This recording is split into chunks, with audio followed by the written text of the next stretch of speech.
우리 성경 읽죠. 요한복음 21장입니다. 요한복음 21장 15절부터 22절입니다.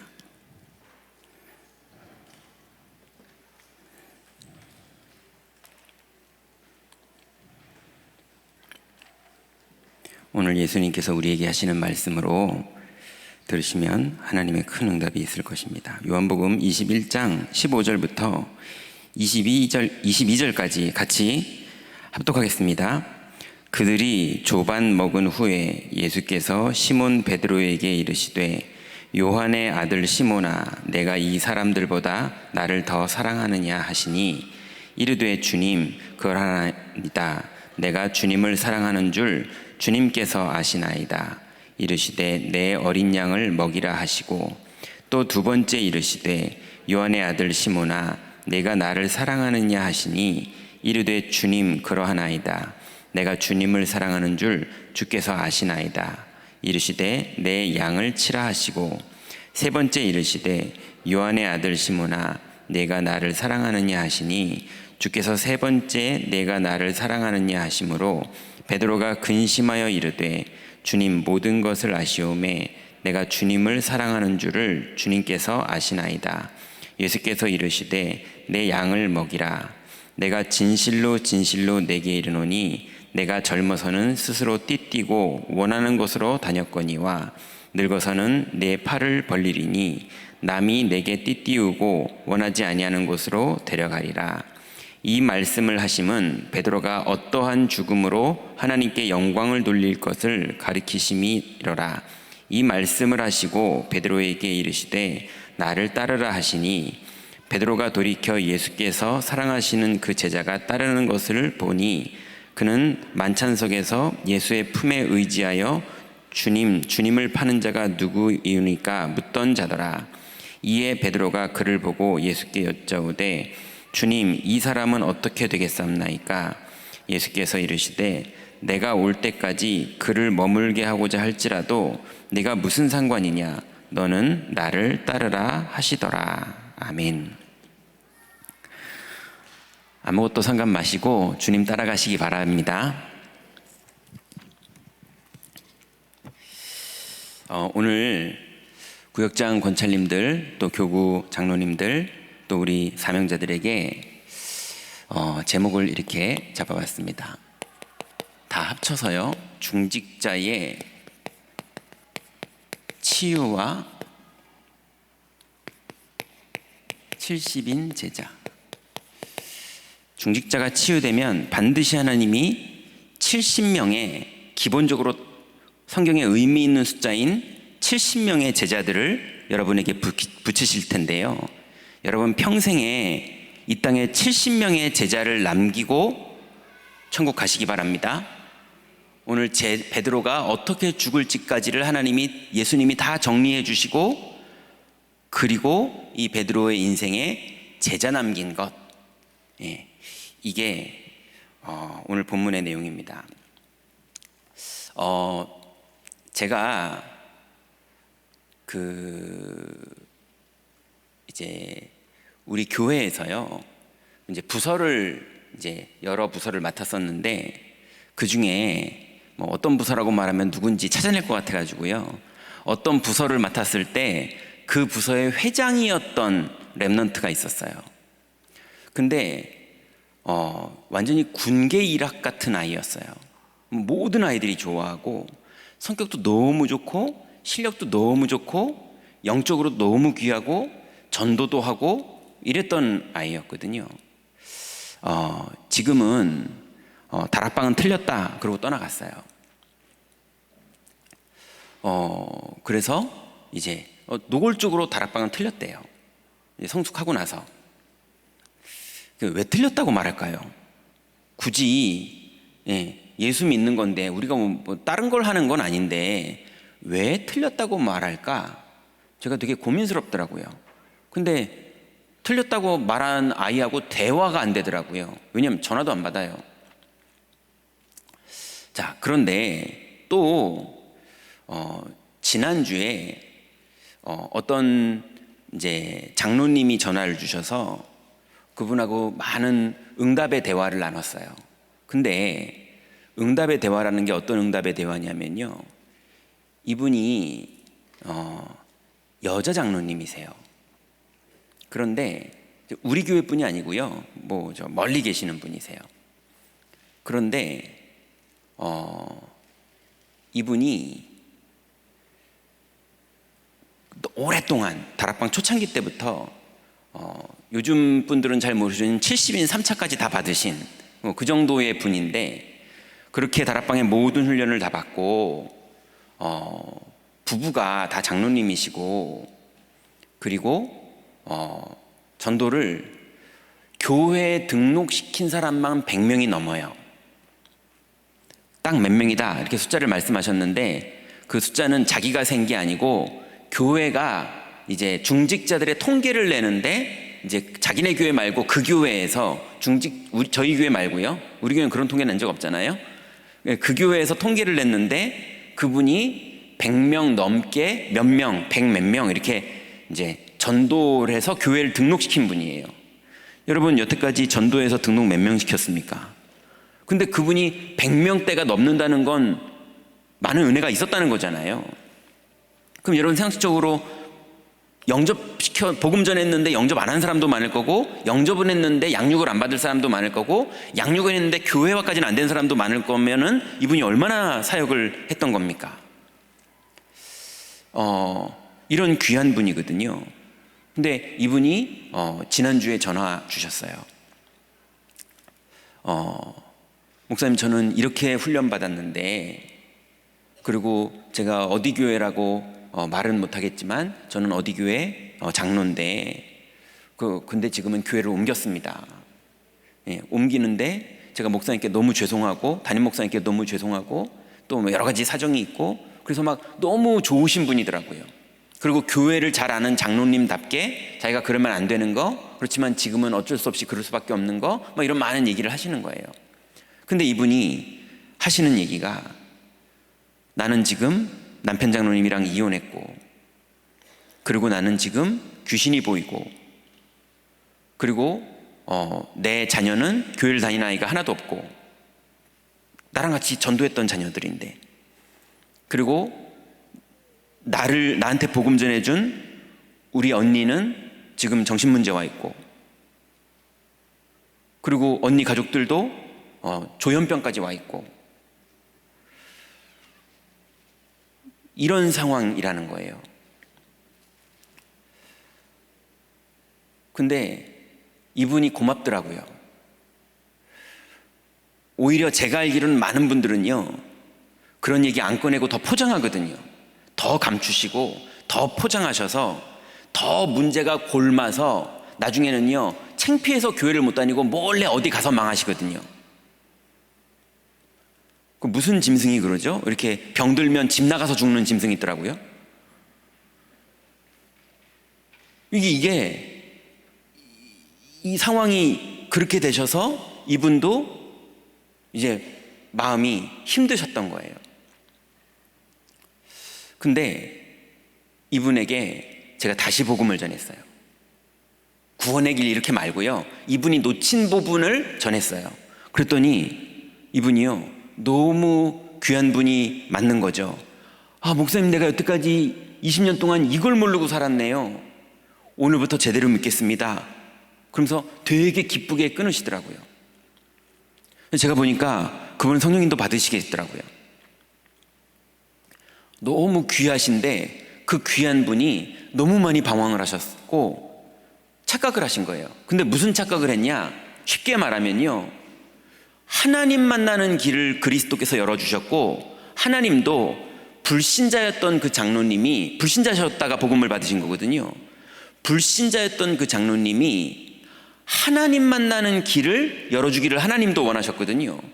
근데 이 장로님은 하나님을 만난 거에는 별 관심이 없고, 하나님이 전도문 열어준 거에 관심 많고, 하나님이 장로된 게 해준 거에 감사했고, 하나님이 우리 집을 지교회 열어준 거에 감사했고, 무슨 말인지 이해되십니까? 왜? 쬐끔의 어감의 차이인데 이분은 하나님 만나는 건 별로 행복하지 않고 행복하지 않다는 게 아니라 행복하지만 거기에 관심이 없고 온통 하나님이 하시는 일, 열매, 전도, 목사님 섬기는 거, 훈련받으러 다니는 거, 이거에 온통 했고 났는데 나중에 영적 문제가 와서 뭐가 보이기 시작했는데 자꾸 아무리 그때 배운 대로 기도도 하고 전도도 해보고 아무리 해도 해결이 안 되는 거예요. 예, 그래서 장로님 오늘부터 하나님 만나시죠. 근데 금방 알아들으세요. 아, 하나님이 준비하신 분이구나. 남은 인생 하나님 쓰시겠다 싶더라고요. 또 한 분이 지난주에 전화 왔어요. 이게 뭐 2주 전 간증도 아닙니다. 지난주요 다. 목사님의 메시지도 듣고 유목사님 메시지도 듣고 담임 목사님 메시지도 듣고 우리 교회 기도 책자도 보고 이래서 자기가 복음 누리는 기도도 했고 그다음 강단 메시지 붙잡고도 기도했고 그리고 본부 토요일날 메시지도 붙잡고 기도하고 자기가 계속 기도하는데 불안증이 없어지지 않는데요. 내가 불안하지 않았었는데 자꾸 불안해가지고 기도하는데 불안증이 없어지지 않는데요. 목사님 들으셨으니까 이제 답이 생각나실 거 아니에요. 답을 말해주세요 그러시더라고요.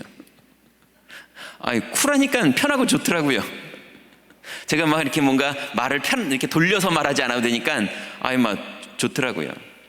그래가지고 네 집사님 간단합니다. 그리스도가 하나님 만나는 길 열어줬으니 하나님 만났으면 됐습니다. 그냥 불안하라고 냅두세요. 그냥 계속 불안하시면 되지 뭔 상관입니까? 성령이 내주하고 계시고 성령이 인도하고 계시고 성령이 역사하시면 됐지 불안하면 그냥 불안한 대로 계세요. 불안해도 인도하시고 역사는 다 하십니다. 집사님이 뭘 잘한다고 뭐가 더 되던가요? 그죠? 그냥 불안한 상태로 그냥 가만히 계세요. 그리고 그냥 하나님만 만나세요. 그냥 믿으세요. 성령이 내주하는 걸 믿으세요. 성령이 인도하는 걸 믿으세요. 성령이 역사하는 걸 믿으세요. 혹시 운전하세요? 그랬더니 면허 없다는 거예요. 아, 잘 됐네요. 아니 남편분이 운전하시면 불안해도 차는 잘 가잖아요. 네, 그냥 불안해도 그냥 옆에 앉아 계세요. 운전석 옆에. 그리스도가 마귀일도 멸해주셨고 죄와 저주도 끝내주셨고 하나님 만나는 길도 열어주셨고 성령 내주도 하시고 인도도 하시고 역사도 하시고 사단도 결박하시고 다 하시는데 좀 불안하면 어떻습니까? 크로스비는 눈 안 보여도 괜찮았는데 그냥 불안 계속 하세요. 무슨 말인지 이해되십니까? 알겠대요.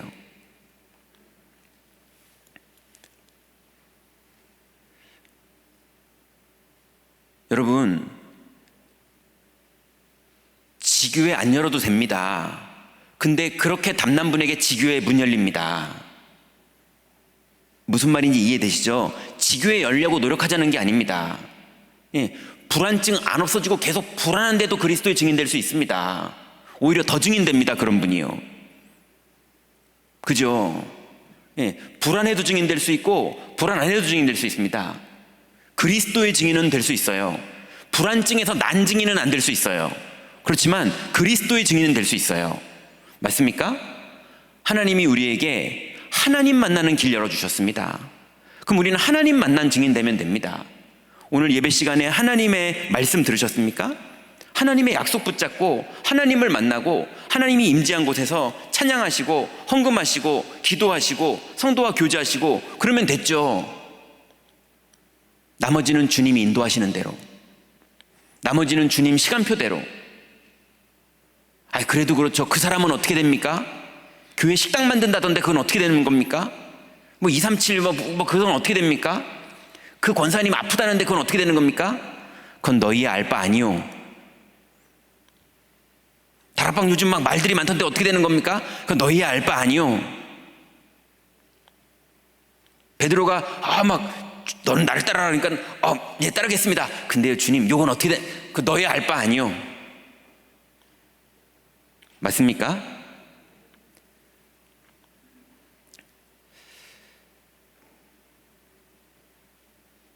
제가요 지난 한 몇 달 전에 우울증으로 이제 자살 시도를 했었던 그리고 지금도 자기는 자살해야겠다는 그런 렘넌트가 제 방에 찾아왔었어요. 그래서 대화를 하다가 이 친구한테 이 친구가 하는 말이, 목사님, 나는 모든 메시지를 다 들어봤는데, 보니까 다 들어봤어요. 제가 무슨 말만 하면 그건 유 목사님이 지난달에 어디서 하신 메시지잖아요, 이러고 답을 해요. 무슨 메시지만 또 하면 그거는 유 목사님 그때 유튜브에서 들었는데 그 제목이 그거잖아요. 네, 다 들었어요. 근데 거기에 또 자기 의견을 얘기하는 거예요. 다 들었어요. 그래서 이 친구가 내린 답이 뭐냐, 목사님, 저는 많은 걸 달라는 게 아니에요. 그냥 다른 사람들도 찬양하는데도 은혜를 받고 말씀 듣는데도 은혜를 받는다 하는데 저는 아무리 들어도 믿어지질 않아요. 메시지를 다 들어봤는데 전 믿어지지 않아요. 그러니 제가 내린 답은, 저는 예정된 사람이 아니에요. 저는 영생 얻기로 작정된 사람이 아닌 것 같아요. 하나님은 나를 사랑하지 않으세요. 제가 성경을 말씀을 다 들어봤는데 저는 구원 얻기로 작정된 자가 아닌 것 같아요. 그러니 이렇게 힘들게 어렵게 사느니 죽는 게 나아요. 저는 빨리 죽고 싶어요. 근데 이 아이가요, 울면서 얘기해요. 어느 정도냐, 제가 너무 이 아이한테 너무 가슴이 아프고 안타까울 때는요, 웃으면서 눈물 흘리면서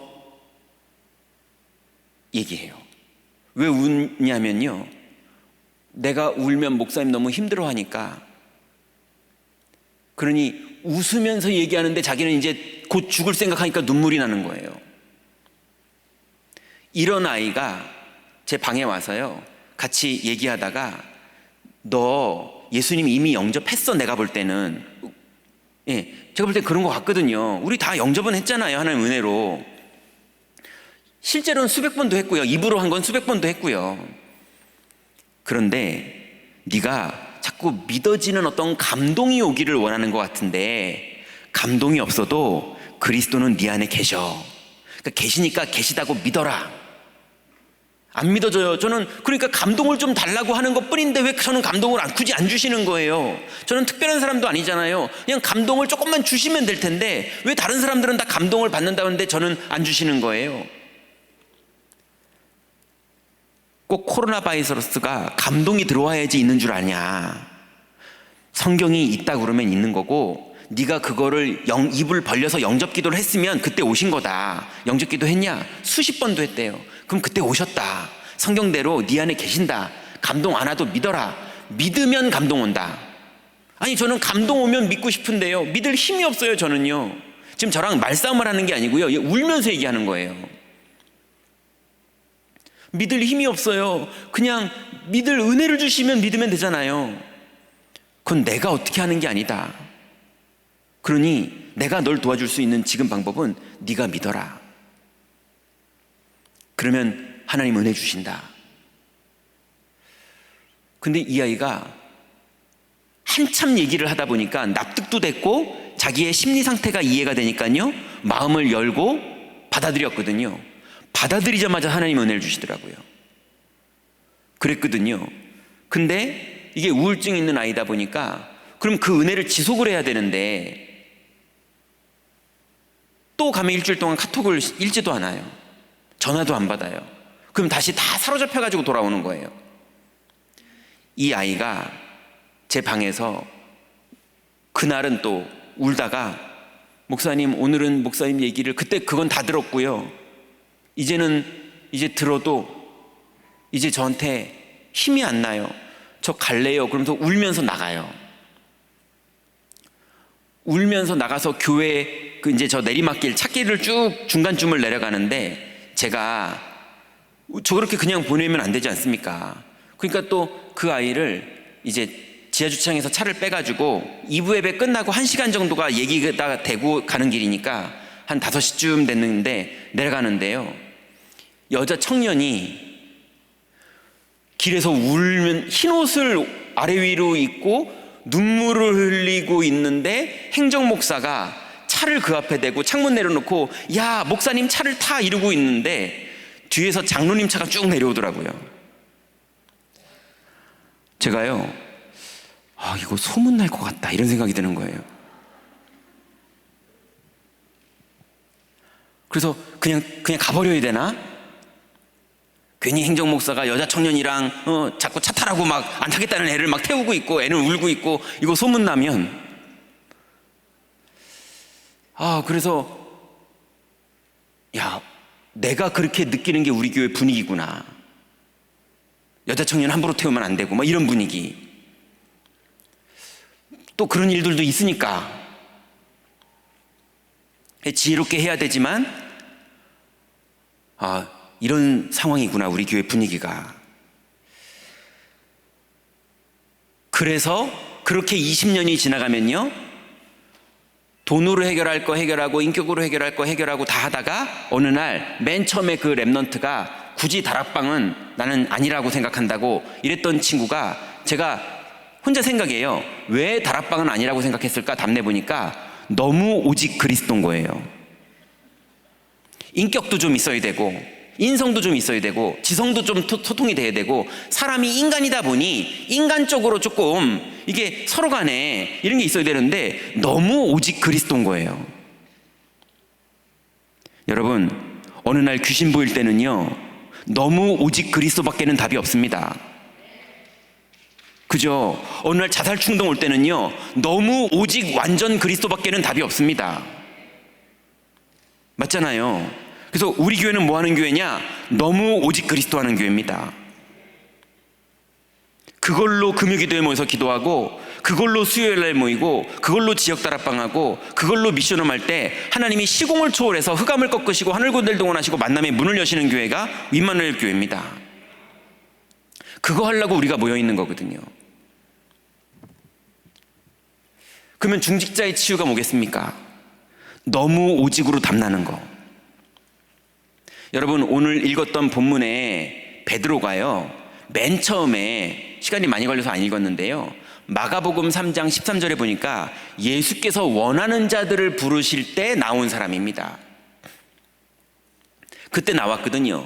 그 다음에 중간쯤은 어떻게 됐습니까? 주는 그리스도시요 고백했던 사람입니다. 그러다가 조금 더 지나서는 어떻게 됐습니까? 주여 우리 중에 누가 크니까 싸웠던 사람입니다. 그 다음엔 어떻게 됐습니까? 예수님 3번 부인했던 사람입니다. 그죠? 오직 그리스도가 아니었던 거죠. 그러나서 어떻게 됩니까? 예수님이 예수님 십자가에 죽으시니까 나 고기 잡으러 가겠다 그러니까 다른 제자들도 고기 잡으러 따라왔거든요. 그래서 완전히 망해진, 그나마 옛날에는 고기 잡을 때 고기라도 나왔는데 지금은요, 오랜만에 와서 던졌는데요, 고기도 한 마리도 안 나오는 거예요.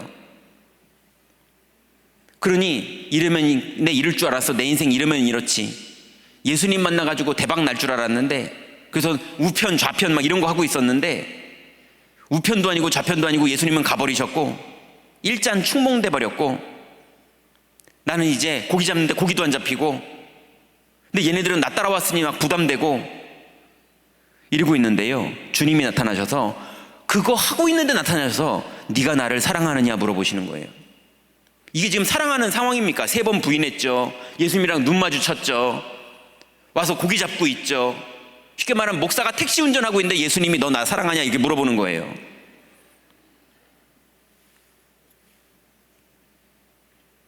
네. 근데 베드로가요, 우리가 마음이 다 똑같지 않습니까? 내가 7번 넘어졌을 망정, 주님 사실은 저 주님밖엔 답 없습니다. 제가 체질이 안 바뀌었고 각인이 안 바뀌고 제가 자꾸 망가지고 그러고 자꾸 승질났다가 자꾸 낙심했다가 온 소문 듣고 시험 들었다 그러긴 하지만 저는 오직 그리스도밖에는 인생에 답이 없는 사람입니다. 그랬더니 그거다, 그것만 해라, 그걸 보고 집중이라고 합니다. 그것만 해라, 그걸로 내 양을 먹여라, 다른 거 먹이지 말고 그걸로 먹여라, 그걸로 내 양을 쳐라, 너 이제 나를 따라라. 그러니까 베드로가 기분 너무 좋은 거예요. 갑자기 싹 바뀐 거예요. 그러니까 갑자기 또 잡생각 드는 거예요.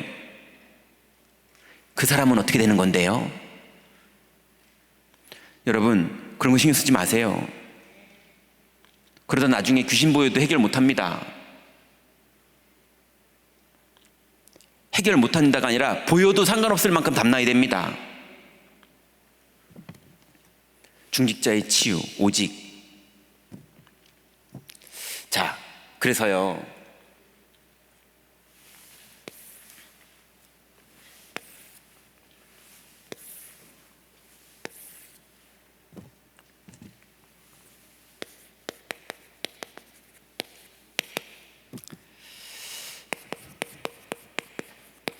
반드시 이제 우리 중직자들이 답이 나야 되는데요, 유목사님 말씀하신 부분이죠. 여러분, 미리 보기가 뭐가 미리 보기입니까? 앞으로 시대의 사업이 어떻게 될지를 미리 예측하는 것, 그게 미리 보기입니까? 그럼 불신자들이 우리보다 더 잘합니다. 그 미리 보기의 현장에 계신 분이 누가 있습니까? 다 불신자들이 최고로 다 앞서 있죠. 맞잖아요.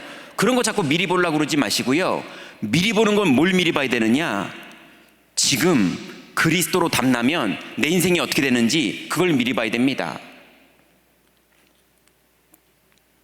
그래서 자꾸 사람들은요, 육신 예측하는 걸 미리 보는 거라고 착각해요.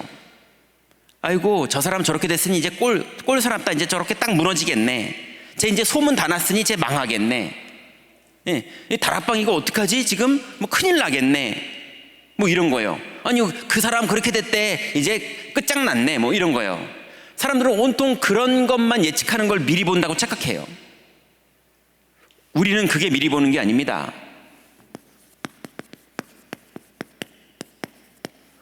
오직 그리스도로 내 인생 끝났다, 내 평생 이렇게 살다 죽어도 되겠다, 난 이거 외에는 이제 내 인생 없다, 이게 미리 보는 겁니다. 내 평생의 길은 이거 하나구나, 이 평생의 길을 지금 미리 보는 거, 그걸 말하는 겁니다.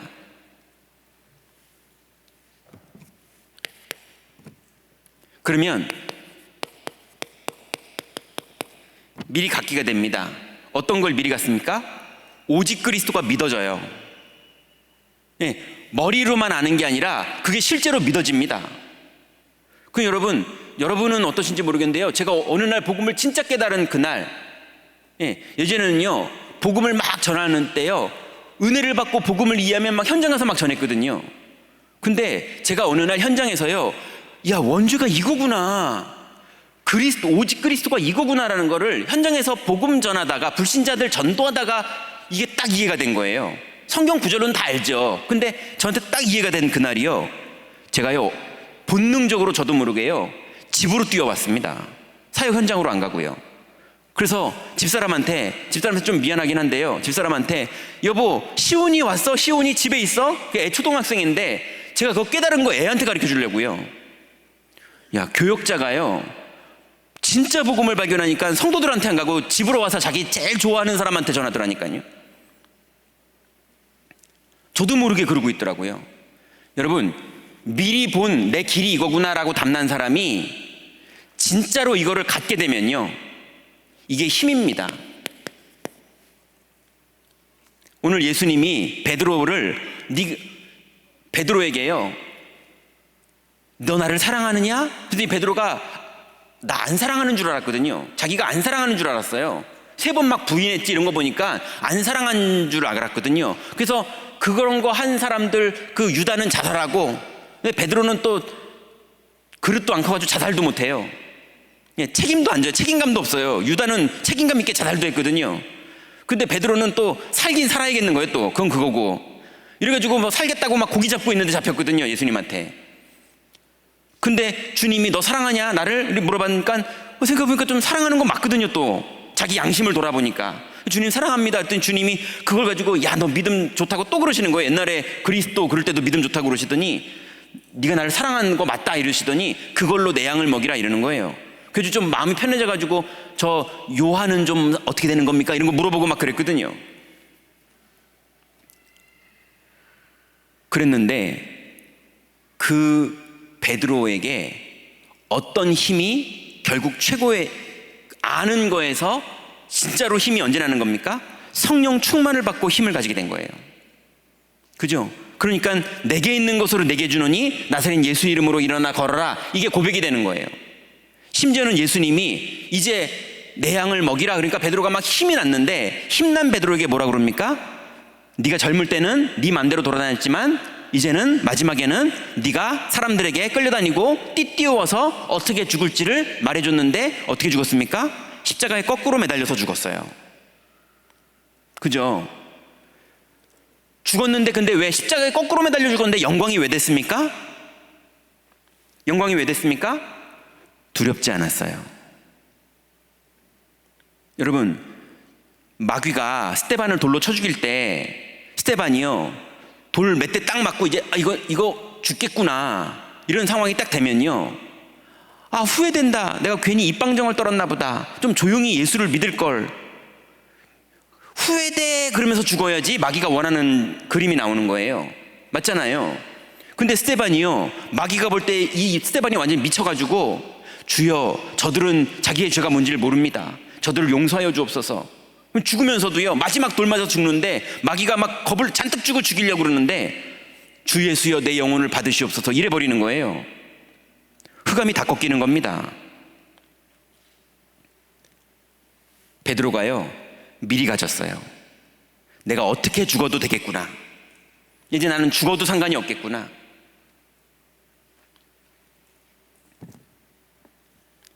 그러니 사람들은요, 육신 힘만 자꾸 생각합니다. 이 육신 힘이 뭐죠? 자리, 자기의 권위, 연봉, 성공, 이거를 미리 가지려고 그러면 힘나는 거예요. 우리 랩런트들이, 우리 아들이 그래가지고 랩런트로 자라가지고 막 글로벌 기업에 취직해서 막 연봉이 막 5억이 되고 10억이 되고 막 이래야지 막 힘이 될 것 같은 거예요. 요셉처럼 막 총리가 되고 자꾸 그렇게 생각하는 거예요. 아닙니다. 미리 갖기의 힘은 뭡니까?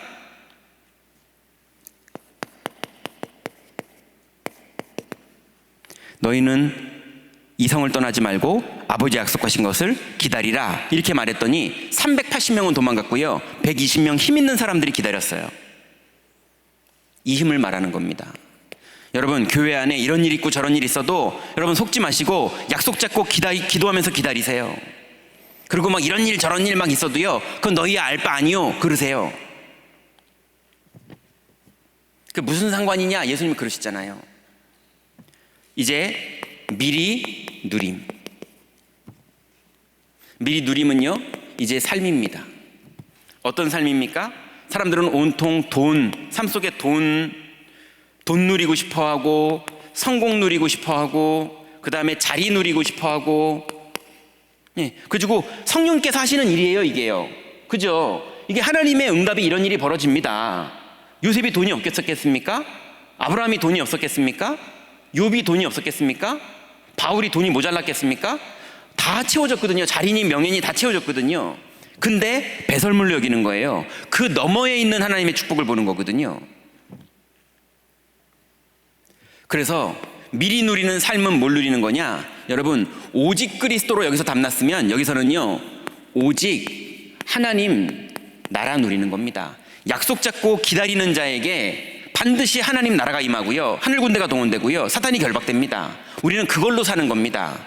여러분의 산업의 현장, 여러분의 가정의 현장, 여러분의 개인의 현장, 여러분의 전도의 현장, 어떤 고민이 있어도 이대로만 하세요. 네 번째입니다. 미리 정복.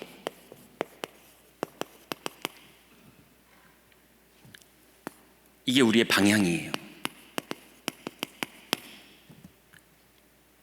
자꾸 사람들은요, 나를 통한 정복,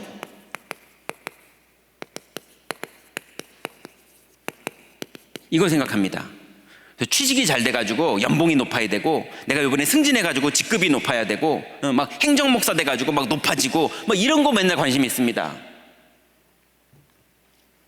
근데 미리 정복이 뭡니까?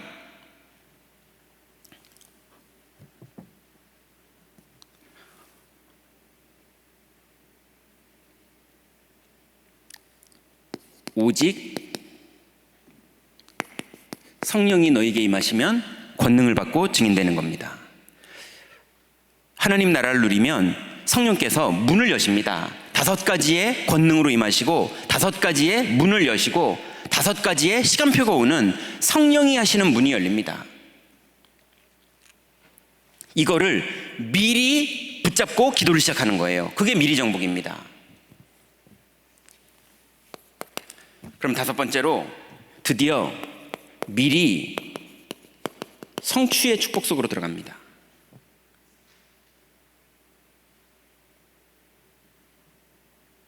제가 뭘 착각한 것 같은데요. 방향. 여기가 목적인가요? 자, 사람들은 자꾸 야, 우리 애가 전교 1등 된 거 보니까 얘 앞으로 돈 많이 벌겠네, 이런 식으로요 미리 흥분합니다.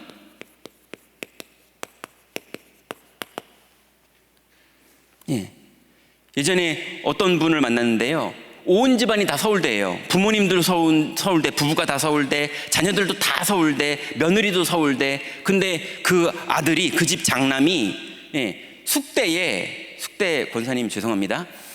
숙대에 축제에 갔는데 숙대 메이퀸을 만나서 연애를 한 거예요. 그래가지고 숙대랑 결혼을 했어요. 그랬더니 어디서 숙대가 들어와가지고 우리 집안에 이래가지고 막 얼마나 핍박을 받는지요. 그러니까 아들이 서울대니까요 자꾸 미리 흥분하는 거예요. 아, 요번에 막 우리 아들이 돈 많이 벌고 연봉이 높아졌다고 자꾸 미리 흥분하는 거예요. 그게 아니라 여러분, 내 인생에 나의 사명이 뭔가, 내 인생을 향한 하나님의 계획이 뭔가, 여러분 이 땅에 뭘 남기고 가실랍니까? 연봉 높아도요 통장 은행 조언이라고 여러분 가십니다. 다 못 쓰고 잔고 두고 가실 거라니까요. 맞잖아요. 여러분 나중에 잔고 남으시거든 많이 남기셔서요 렘넌트들을 위해서 헌금하고 가세요. 잔고 다 남들이 가져가고 끝난다니까요. 맞지 않습니까? 오직 하나님 나라를 위해서 여러분 쓰임받고 그러고 가세요. 내 인생이 이 땅에 왜 왔습니까? 여러분의 사명은 뭡니까? 좋은 거 먹으려고 이 땅에 오신 겁니까? 좋은 아파트 살려고 이 땅에 오신 겁니까? 사람들 위에 군림하려고 이 땅에 오신 겁니까? 여러분을 이 땅에 보내신 하나님의 계획이 있거든요. 그거 감당하시고 가세요. 베드로가 은혜 받자마자 자기가 어떻게 가야 될지까지 딱 답이 났어요. 자, 본론입니다. 그러니 이제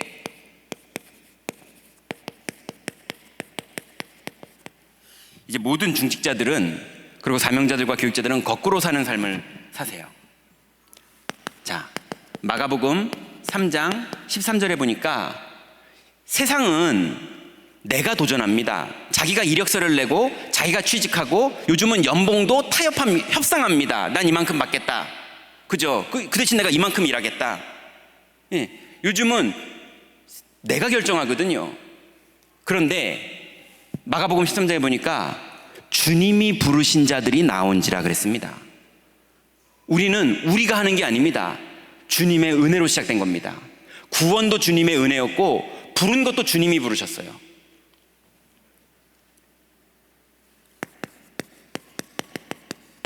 우린 거꾸로 산다니까요. 두 번째는요, 마태복음 5장 1절부터 11절에 보니까요 완전히 거꾸로입니다. 심령이 가난한 자가 복이 있는 거예요. 애통하는 자가 복이 있습니다. 현장을 본 사람은요 애통할 수밖에 없어요. 그러니 심령은 가난하고 애통은 해야 되는데 또 성격은 온유해야 돼요. 완전히 거꾸로 삽니다. 세상은요 강하고 웃기고 즐겁고 그래서 막 화이팅하고 그래가지고 막 너무 재밌고 막 사람들이 그 사람 보고 깔깔깔 웃고 막 이래야 되거든요. 근데 반대로 우울증 걸려있고 무너지고 그러거든요. 근데 우리는 완전히 거꾸로입니다. 주님이 부르셨는데 심령은 가난하고 애통한데 또 온유하게 살아야 돼요.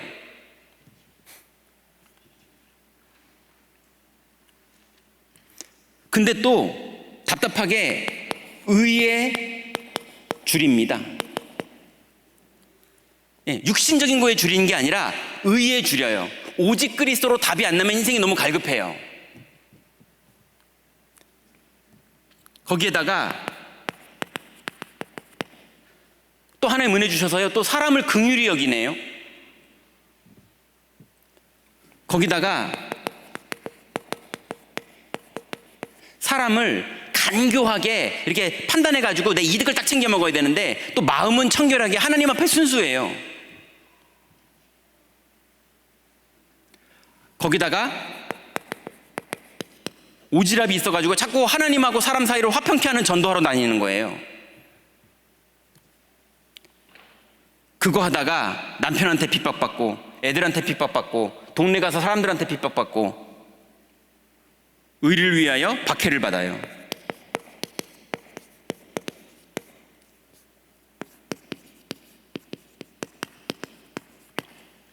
완전히 우리는 거꾸로 사는 겁니다. 여러분, 그리스도로 충분하시기 바랍니다. 그래야지 이게 사는 게 되어져요. 거기다가 예수님이요 오셔서 마태복음 6장 33절에 기도는 완전히 거꾸로 또 시켜요. 무엇을 먹을까, 무엇을 마실까, 무엇을 입을까 그거 염려하지 마라. 그건 너희들이 할 게 아니라 이방인들이 하는 거고, 너희는 그의 나라, 그의 의, 이것만 구하라는 겁니다. 그의 의가 뭡니까? 그리스도의 삼직, 그거 하신 거잖아요. 그의 나라는 뭡니까? 그때부터 주님이 하늘 군대를 동원하시고 성령으로 내주인도 역사하시고 사단을 결박하시는 것, 이게 그의 나라잖아요.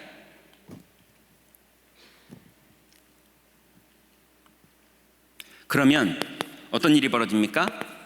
사도행전 1장 8절에 우리 완전히 거꾸로 사는 거예요. 막 도전하고 해보자 막 이래야 되는데 예수님은요 오직 성령 임할 때까지 기다리라.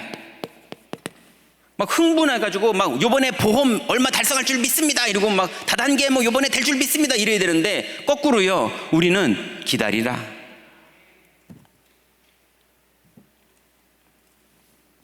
그 정도로 끝나는 게 아니고요, 오직 성령으로도 부족해서 갈라디아서 2장 20절에 보니까 내가 사는 것이 아니요 내 안에 그리스도께서 사시는 것이라.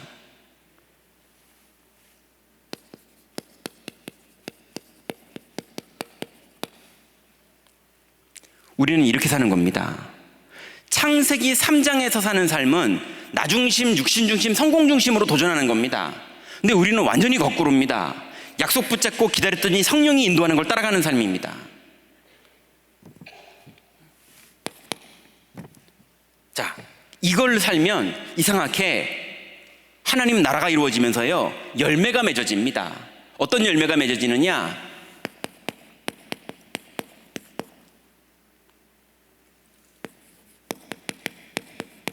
내가 70인이든 내가 70명이 될 사람을 만나든 그 사람이 됐던 내가 됐던 이 답이 나는 사람은요 열매가 똑같아집니다. 그러니까 포럼이 되는 거죠. 어떤 열매가 만들어지느냐? 절대 주권이 믿어져요.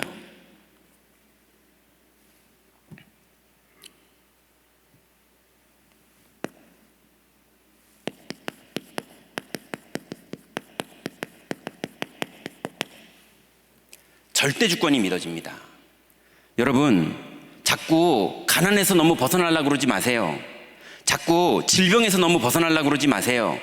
그 말은 가난에 머물러 있어라 그 말이 아닙니다. 그리스도를 믿고 성령의 인도 따라 나오세요. 거기서 맞습니까? 네, 성령보다 앞서가지 마세요. 자꾸 성령보다 내 마음이 조급하지 마세요. 하나님의 약속보다 내 의지가 강하지 마세요. 약속 잡고 말씀 따라, 흐름 따라, 문 따라, 하나님의 응답 따라 가시면 됩니다. 그러면 네가 알지 못하는 크고 비밀을 너에게 이루는데, 우리가 상상하지도 못했던, 우리가 알지도 못하는 크고 비밀한 일을 다 이루신다니까요. 그러니 여러분 수준으로 자꾸 기도하지 마시고요, 여러분 수준으로 자꾸 이렇게 미리 흥분하고 막 이런 거 하지 마시고요, 약속 잡고 기다리세요. 성령이 임하시면 로마복음화까지 문을 여십니다.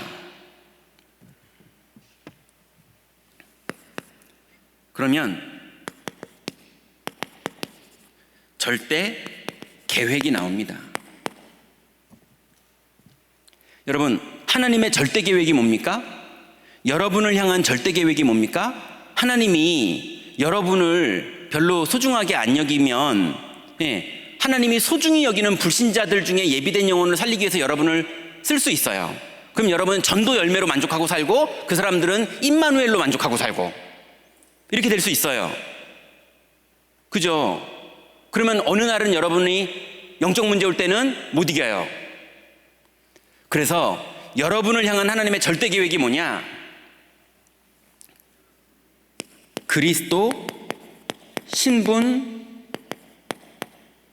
권세. 여기서 오직을 넣을게요. 여러분, 우리가 예수 그리스도 영접은 했는데 완전히 성화되는, 천국 갈 때 이루어지는 그 성화되는 그 중간쯤에 지금 있는 거잖아요. 그죠? 그 중간에서 영접한 쪽에서 가까이 있을지 성화된 쪽에 가까이 있을지 모르겠는데, 일단은 유광수 목사님이나 바울 같은 사람들은 저쪽에 가깝겠죠. 저 같은 사람은 좀 이쪽에 가깝겠죠. 근데 분명히 다 우리가 어디쯤 있잖아요. 그죠? 그런데 주님이 우리를 향한 계획은 뭐냐? 여러분에게 벌어지는 모든 사건, 아까 말한 그 장로님, 또 아까 말한 전화 주셨던 그 집사님, 그분들이 그렇게 고민을 했던 모든 사건은 내가 오직 그리스도가 안 됐구나를 발견하는 사건입니다. 그리고 내가 신분이 있구나, 나한테 권세가 있구나 라는 거를 발견하는 시간이에요. 그리고 그게 발견돼서 완전히 믿어지는 게 하나님의 계획입니다. 모든 사건은 그겁니다. 하나님의 절대 계획. 전도문이 열렸습니까? 그것도 귀하지만 여러분 신분 권세와 오직 그리스도 더 누리세요. 그래야 그 전도문도 그 사람도 소중하게 양육받습니다. 하나님의 절대 계획. 모든 사건에 대한 하나님의 절대 계획. 여러분, 자꾸 교회 안에 이런 소리 들리고 또 막 다락방에 이런 소리 들리고 여러분한테 이런 일이 벌어지고 또 막 숨겨야 될 것 같은 영적 문제가 터지고, 터지면 하나님의 절대 계획, 그 속으로 들어가세요.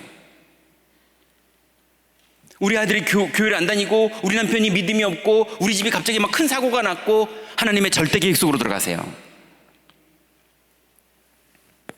안 그러면 자꾸 숨기다가 나중에 도망갑니다. 그러면 절대 언약.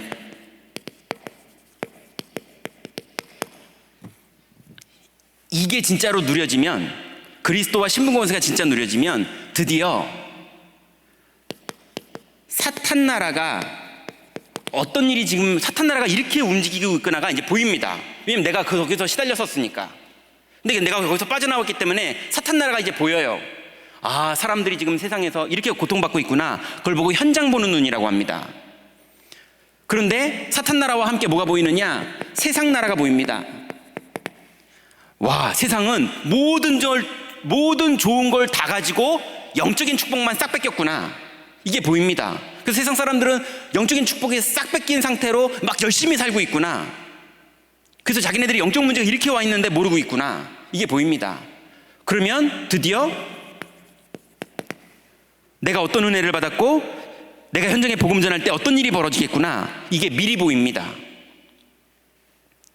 절대 언약. 성경은 이거 3개밖에 얘기 없습니다. 창세기 3장에 사탄 나라가 어떻게 시작됐는지, 그 이후로 세상 나라는 어떻게 끌려가고 있는지, 그래서 복음 받은 전도자들과 렘넌트들이 하나님 나라를 어떻게 누리는지, 이거 얘기입니다. 그러면 절대 목표가 나와요. 절대 여정이 나옵니다. 이거 하려고 딱 마음 먹었는데, 형님들 저 사탄 나라가 보이고 세상 나라가 보이고 하나님 나라가 이제 보여요 하면서 간증했더니 형님들이 애굽에 팔아버린 거예요. 절대 여정.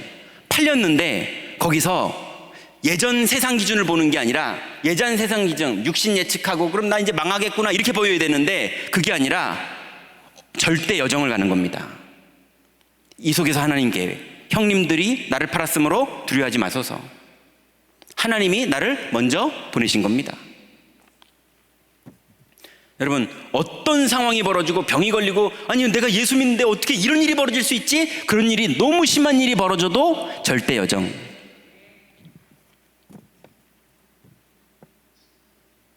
그래서 현장에서 언약의 여정을 가세요.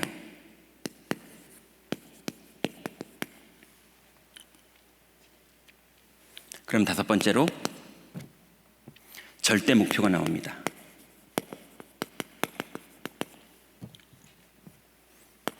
(70) 제자, 지역, 종족, 나라. 여러분, 여러분의 돈을 여기다 쓰세요. 여기다 쓰려고 돈이 있는 겁니다. 여러분의 건강을 여기다 쓰세요. 건강 달라고들 기도하시고 막 호흡하면서 건강은 다 회복했는데 쓸 데가 없어가지고요. 쓸 데가 없어가지고 화투 치는 데 가서 쓰고, 술 먹는 데 가서 쓰고, 요즘 술 먹어도 피곤하지가 않다면서 막 소풍 가는 데 쓰고, 그러고 쓴다니까요. 여기다 쓰세요. 금요기도에 너무 멀어서 못 가요. 여러분 시간을 거기다 쓰세요. 도전하시라니까요. 여러분 출발할 때 성령이 역사하십니다. 그러니까 금요기도에 와라 그런 수준의 말이 아니라 믿음의 도전들을 하세요. 여러분의 시간, 여러분의 건강, 여러분의 경제, 여러분의 인생, 여러분의 만남 다 여기에 쓰세요. 그게 내 인생의 목표입니다. 그러려고 태어난 인생입니다. 마지막입니다. 그래서 이제는 이 비밀을 누리는 사람이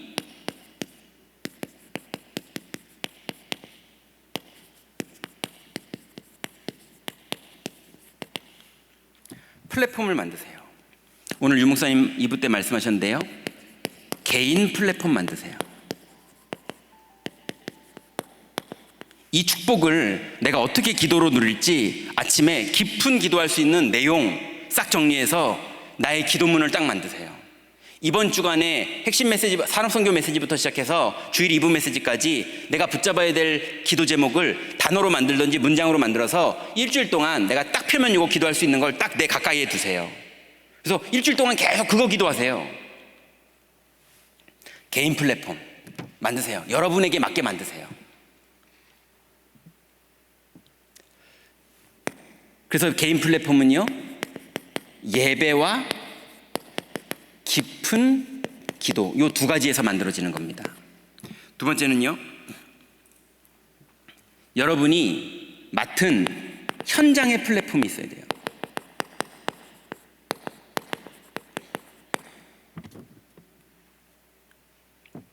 그래서 여러분의 현장, 여러분의 지역, 여러분의 구역, 여러분의 동네, 여러분의 직장, 거기에 여러분이 혼자 누리는 개인 플랫폼을 누리다 보면 반드시 하나님이 문을 여시고요, 만남을 주셔서 또 사람들이 올 수밖에 없는 플랫폼이 만들어집니다. 이거 하는 사람들 말고 요거 하는 사람들이 오는 플랫폼이 딱 만들어져요. 현장 플랫폼 만들고 깃발 드세요. 약속 잡고 기다리면 하나님 반드시 문을 여십니다. 다락방 운동은 그거 하는 운동입니다. 약속 잡고 기다리면 하나님 문 여시는 운동. 그래서 5 시스템 만드세요. 다락방부터 지교회까지. 세 번째는요, 그래서 우리 예배당, 우리 임마누엘 설교회 성전에 교회에 237 치유 서밋 시스템 중에 나의 한 몫을 찾으세요. 네 번째로, 본부 플랫폼 중에 내가 훈련받고 말씀받고 따라가야 될, 여러분이 들어가야 될 본부 플랫폼을 이용하세요.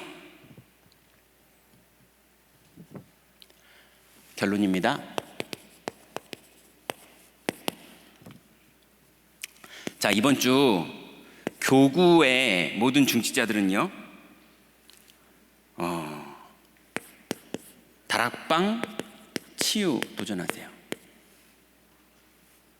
이제 구역 예배하는 다락방 다 버리시고 오직 그리스도와 불신 전도하는 다락방 우리가 응답받아야겠는데요. 지금부터 다락방은 뭐 하느냐? 복음 누리는 집중하세요. 그래서 복음 누리는 집중은 여러분 복음 듣는 것도 중요하지만 이번 달에는요 어디에 도전하시냐면 버리는 집중에 한번 도전하세요. 듣는 건 집중은 잘 하시니까 그건 교구에 있는 목사님들과 많은 사역자들이 도와주실 테니까 여러분은요 듣거든 버리는 집중해 보세요. 내가 복음 누려야 되는데 자꾸 나한테 걸림이 되는 것들, 내 틀린 사고방식들, 내 묶여있는 생각의 한계들, 이거를 버리세요. 뭔지 여러분 막 생각나는 거 있으시잖아요. 버릴 때 성령 역사십니다.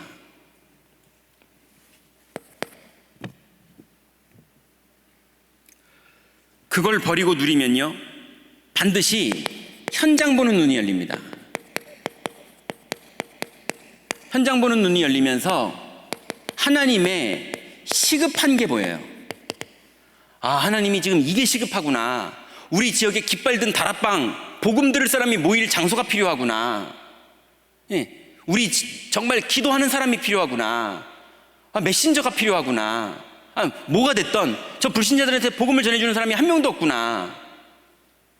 여러분 뭐가 됐던 이 눈이 열리면 그 현장에 맞는 시간표에 딱 맞는 시급한 게 보여요. 그럼 세 번째로 드디어 불신자 전도하는 70인. 여러분 다락방이 70명의 불신자가 와서 복음 받는 곳이 되도록 기도해 보세요. 아무튼 70 숫자가 중요하다니까. 막 50명 해도 되지만 성경에 70단어가 있으니까 기도 제목을 잡으세요. 내가 불신자 70명 정도는 다락방에 초청해 보겠다. 기도해 보시라니까요. 그래서 여러분이 70인 제자로 사세요. 두 번째는요, 렘넌트 사역자들 많으시죠? 렘넌트들은 복음을 알아야 믿죠. 그러니 렘넌트들 중에 혹시 복음을 아직 알 수 없는 상황인 아이들이 있다면 여러분 가서 개인 양육해 주세요. 왜냐하면 얘는 지금 완전히 기초 복음 메시지를 들어야 되는 아이인데 자꾸 사명자 모임 다락방에 집어넣으면 얘랑 안 맞습니다. 그럼 빨리 사명자 모임에 적응 못하는 애를 옆에서 보고 계시다가 얘를 데리고 개인 양육 다락방을 여세요. 이해되시죠? 그 사람에게 맞는 시간표, 거기에 맞게 다락방을 만들어줘야 돼요. 그래놓고 메인 다락방에 붙여줘야죠. 양육해놓고. 아는 복음이 될 수 있도록 이해해 주셔야 돼요. 그래야 이 아이가 믿는 복음이 되죠. 알아야 믿죠, 제대로. 믿는 복음이 됐는데 여기까지 온 사람들이요 되게 은혜 받아요. 근데요 여기 사람들이 뭐가 다 안 되느냐, 마음으로만 믿지 움직이질 않아요. 마음으로만 믿어요. 그래서 난 예배 때 예배하면 돼, 헌금은 안 해요. 안 움직인다니까요. 난 은혜 받는 게 중요해, 전도는 안 해요. 이런 식으로 약속 붙잡고 요단강을 밟아야 되는데 하나님이 약속했어 너무 기뻐하면서 요단강을 안 밟아요. 그런 식이에요. 뒤에는 애국 군대가 쫓아오고 앞에는 홍해바다가 있으니까 사람들이 의견 냅니다. 우리 모세를 죽이고 애국한테 미안하다고 그러고 돌아가자. 그러니까 모세가요, 오늘날 여호와께서 우리에게 베푸실 구원을 봐라. 너희가 오늘 본 애국 백성들을 다시는 보지 못할 것이다. 이렇게 말했거든요. 근데 하나님은 거기다 대고서요, 야 모세야 답답하다. 지팡이로 땅을 짚어라, 물을 짚어라. 무슨 말인지 이해되십니까? 믿는 시간표와 도전해야 되는 시간표가 다른 거예요. 렘넌트들이 믿는 것까지는 믿어요. 아는 걸로 포럼 잘하는 애들이 있고요, 믿는 걸로 막 믿음의 고백을 하는 아이가 있는데요, 그 믿음으로 공부에 도전하고 그 믿음으로 기도를 안 하다가 혼자 있는 시간에, 통성 기도할 땐 잘했는데 혼자 있는 시간에 기도하던 아이가 이제 기도에 도전을 하기 시작하고 하나님 앞에 진심으로 마음을 먹기 시작하고, 이런 영적으로 뭘 하던 육신적으로 뭘 하던 믿음으로 움직일 때 성령으로 역사하십니다. 그런 아이들이 아는 복음, 믿는 복음, 세 번째요, 도전하는 복음. 이걸 야고보서에서는요, 행함이 없는 믿음은 죽은 믿음이라고 그랬거든요.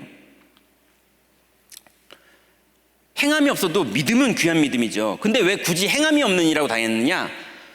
도전하는 복음. 여러분, 버릴 거 버리고 갱신할 거 갱신하고 복음을 도전해야 됩니다. 이거를 렘넌트가 할 수 있도록 도와주세요. 여러분, 구역장님들은 다 기도하세요. 렘넌트들이 그렇게 도전할 수 있도록. 세 번째는요, 다민족 사역 하시는 분들은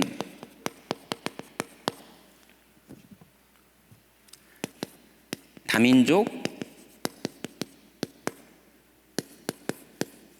시스템을 정리하세요. 왜 정리를 연초부터 했었는데 또 하라고 그러느냐? 하나님이 237의 언약을 주신 이후로 우리 교회에 다민족 문들이 많이 열렸습니다. 그 열린 문들을 다시 한번 점검해 보실 필요가 있을 것 같아요.